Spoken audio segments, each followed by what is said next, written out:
One of the things that's terrifying about Jung is that there's no escaping the realization of the nature of the forces that are behind the puppets that we are. What your unconscious assumes and what your conscious mind assumes aren't the same thing. And so you're all at war with yourself. And that's partly what makes you attracted to like moronic ideologies, by which I mean any ideology, because they're all false idols and false gods, and they're shallow and deadly, and they ruin your life, they destroy your soul. And that's why it's so terrible to have that discordance between your instinctual being, your deep instinctual being, and your little fragile, half-witted conscious mind that sort of thinks it's in control.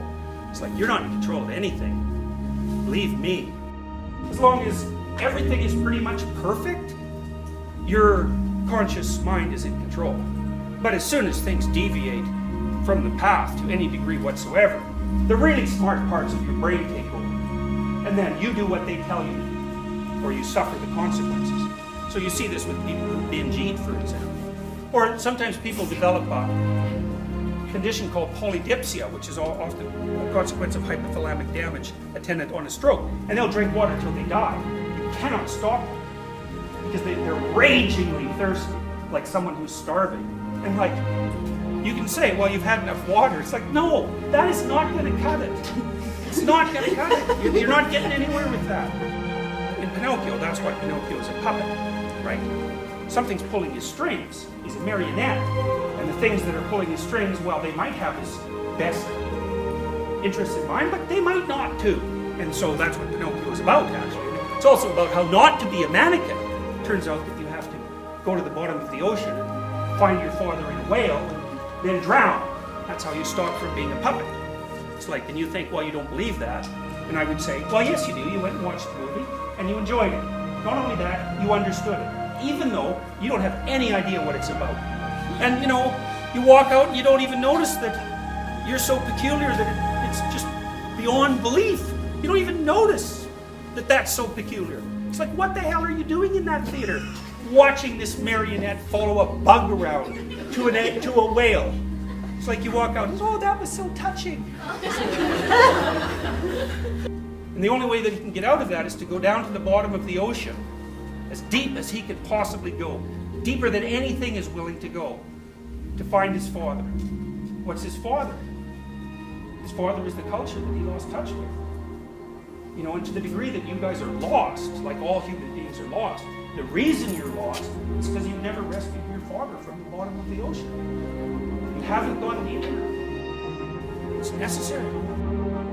If you put yourself in a new situation, then new genes code for new proteins and build new neural structures and new nervous system structures. Same thing happens to some degree when you work out, right? Because your muscles are responding to the load, but your nervous system does that too. So you imagine that there's a lot of potential you locked in your genetic code.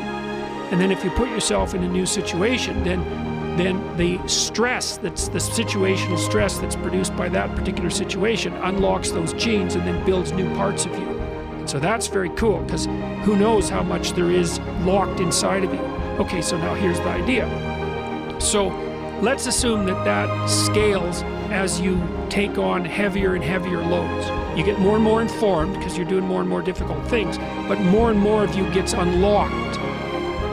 And so then what that would imply is that if you got to the point where you could look at the darkest things, so that would be the abyss, right? That would be the deepest abyss. If you could look at the harshest things, like the most brutal parts of the suffering of the world and the malevolence of people and society, if you could look at that straight and directly, that would turn you on maximally. And so that's the idea of rescuing your father, because imagine that you're like the potential composite of all the ancestral wisdom that's locked inside of you biologically. But that's not going to come out at all unless you stress yourself, unless you challenge yourself. And the bigger the challenge you take on, the more that's going to turn on. And so that as you take on a broader and broader range of challenges and you push yourself harder, then more and more of what you could be turns on, and that's equivalent to transforming yourself into the ancestral father, because you're the consequence of all these living beings that have come before you, and that's all part of your biological potentiality. And then if you can push yourself, then all of that clicks on, and that turns you into who you could be. That's the re-representation of that positive ancestral father. So that's why you rescue your father from the belly of the beast.